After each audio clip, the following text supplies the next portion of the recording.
Good morning, Neil. Good morning, Mark. I don't know if I'm primed, but I'm here.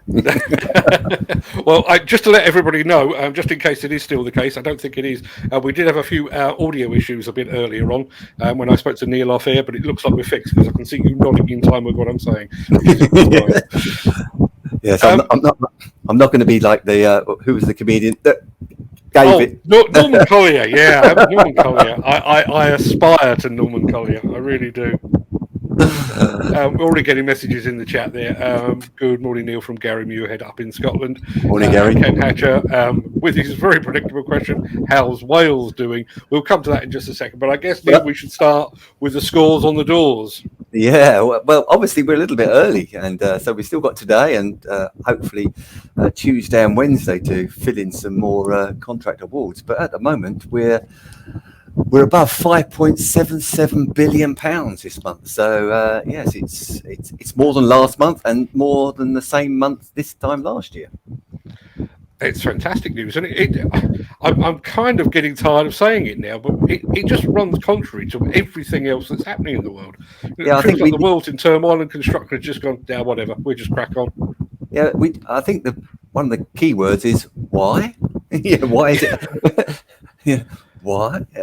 And today I understand that one of Boris Johnson's outgoing acts before he obviously departs as being Prime Minister of the UK, he signed the Sizewell C nuclear power plant off. So that's going to be a huge development and for the construction industry. So that's good news as well.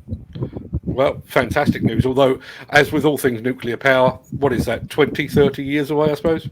It's a good 20 years. But it's 20 years of work as well. But it's 20 years of getting ready for it all and everything else. But hopefully that'll keep a number of us employed through that period. Fantastic. Now, I'm just going to point out very quickly, I think the lead from your headphones is touching your microphone because I'm getting a bit of a rasp here. Oh no! It's because I'm getting old. I've got a fan. Oh dear! The hot flushes have begun. That's never a good sign. Has it gone now? That noise? Oddly enough, yes, it has. We've been interrupted by the male menopause. Whoever thought that would be the case? Right. Okay. Well, before you burst into tears over something I've said. Give us the scores on the doors. Well, obviously, we're at 5.77 billion. I realise we're not at month's end, and you're coming in early because I'm off on my hollybobs. Yeah. But who is top of the tree at the moment? At the moment, top of the tree is Kier Group, and they've got over £1 billion worth of new orders. So a fantastic month for them, and that's 20 number projects so far that we've identified as them winning. Fantastic. Unbelievable month. And that's them maintaining their roughly one contract per working day as well. Exactly right. So yes, fantastic month. But in second place is their not their arch enemy, but their arch rival, shall we say, in the number of projects, is Morgan Sindall this month, and they've picked up 33 projects. So they've picked up more projects at the present moment in time than Kier. But as an aggregated value, they're only just over 315 million. So it's smaller projects, but a lot more of them. But yes, those two always fight it out, it seems, for the number of projects each month. But the value-wise, obviously, Kier have taken it this month. Has Kier picked up any particularly sort of landmark projects, or are they all roughly the same sort of size? No, they've picked up one landmark project, which is their largest one. Largest one of which is a it's a £400 million. Beg your pardon, £400 million project. Erection of a prison complex with associated works and landscaping and infrastructure at HMP Full Sutton, which is in York. And it's a £400 million project there.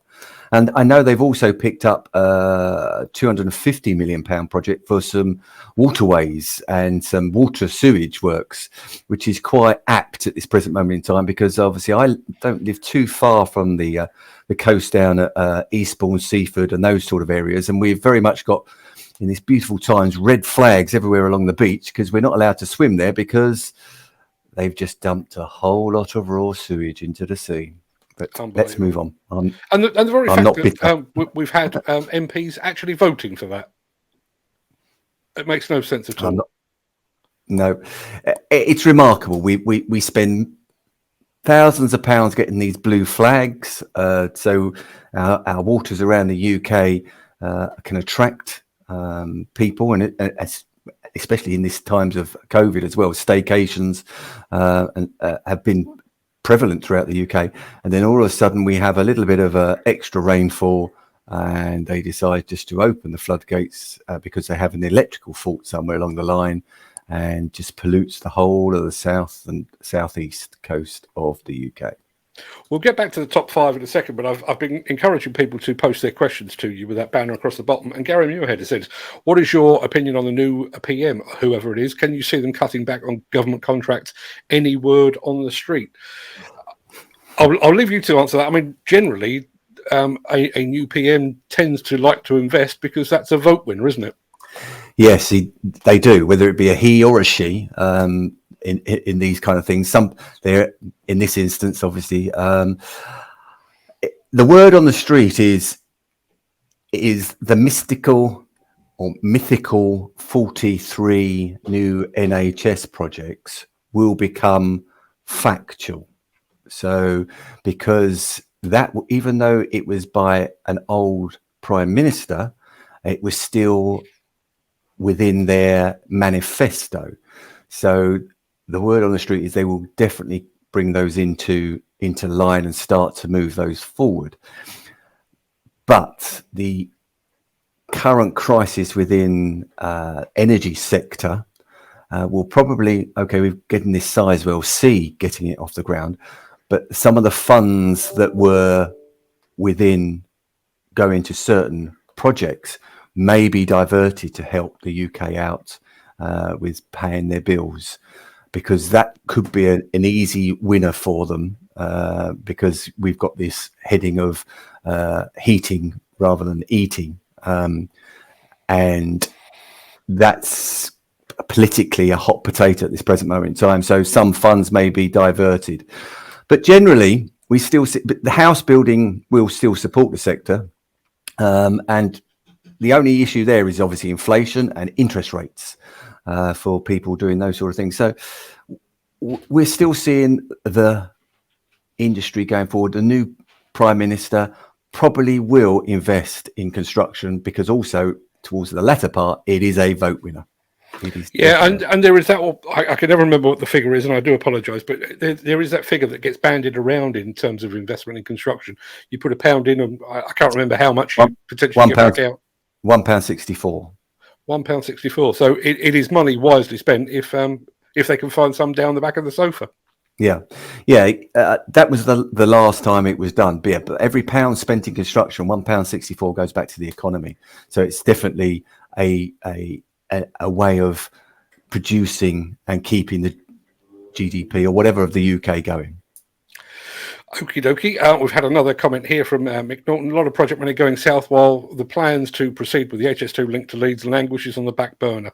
Still very much the case. And I think Ken is very keen to hear about Wales because he's going back to work. But we'll have to get to that in a second, because we've already done the top 2 on the BC line. Yeah, sorry. So the other, Morgan Sindall's largest project is a £100 million project. And that's for 370 rental homes in West Cambridge. Eddington. Number 3 on the list is a company that we don't often see there. It's Volker, and they've picked up their largest one of their projects is a £205 million project for a project not far from me in Rye. It's Military Road Rye. It's the Rother Tidal Wall East Main Works. So maybe they are going to be spending some money, the Environment Agency or whatever, to try and stop these leakages throughout the UK. But yeah, Volker have picked up 6 projects, largest of which is a 205. 4th on the list is the group is Mott MacDonald, but it's actually J.M. Bentley who are part of them. They've picked up a 10-year term deal to deliver complex civil engineering projects across 2,000 miles of waterways. So this month there is definitely investment in those areas. And 5th on the list is Balfour Beatty, they've picked up 3 projects, largest of which is a £176 million highway maintenance contract, which is for 8 years, and it's across the UK, that one. So, and there are 14 currently companies over that £100 million mark this month. So it's a good month. No, fantastic stuff. I'm going to throw this one up on the screen very quickly. Given the current skill shortage, and it's big, if these hospitals are going ahead, how will the building industries cope without a workforce? It's the perennial problem, isn't it? Well, Michael, I can only but say that this is part of Mark and I's discussions for the last 10 years. It really is an element where our education system hasn't caught up with what we need to do within the UK. And because we used to rely on cheap labour or labour from across Europe to subsidise the shortfalls throughout the UK. Now we haven't got that. We haven't changed the emphasis within our education system. We're looking at apprenticeships and those type of studies for young people to actually fill the skills gap. So yeah, we've got a little bit of work to do, and I do see inflation probably maintaining itself in construction. It may go down elsewhere, but maintaining itself in construction with the demands. So dark clouds, but the sun is shining on the industry at the moment. Yeah, exactly. Yeah, it's yeah. I think you and I both know we used to know a very good economist from HSBC Bank. Unfortunately, he's no longer with us, but he used to say it's like it's an oxymoron. The head's in the oven, but the feet are in the freezer. But somewhere in the middle, we're doing okay. It's strange how that's always stuck with me. That actually. So, we may have already lost Ken Hatcher to work, but what are the regions looking like? Is London top dog again? Yeah, London is top dog, but I'll go to Wales, and probably it's best that he does actually not listen to this, because they've had an awful month. It's less so far. They've got less than £100 million worth of new orders. So it's been an absolutely dreadful month for them. Whereas if you ask Gary, he's had an absolutely fantastic month. It's over £500 million worth of work in Scotland this month. So they really have got their finger out this month. And so Scotland is doing very, very well this month. So sector-wise, I mean, you've mentioned there's a good deal going on in field of waterworks and what have you, but is house building still going strong? Yes. Housing is 1.4 billion this month, and with miscellaneous at 1.1, and a lot of that. Okay, the prison that I spoke about is contained within miscellaneous, so that's a £400 million project. But there's £700 million worth of mixed-use developments in there as well. So yeah, housing is still very much the leader of the pack. But there's over £500 million worth of water and sewage projects this month. So yeah, that's way above what we normally see in that type of area. Education is 305 million, and factories and industrial is 320 million pounds. So they're the main key ones. And because Balfour picked up that large maintenance project on roads as well, we've got a £250 million, £250 million worth of roads and footways and cycleways as well.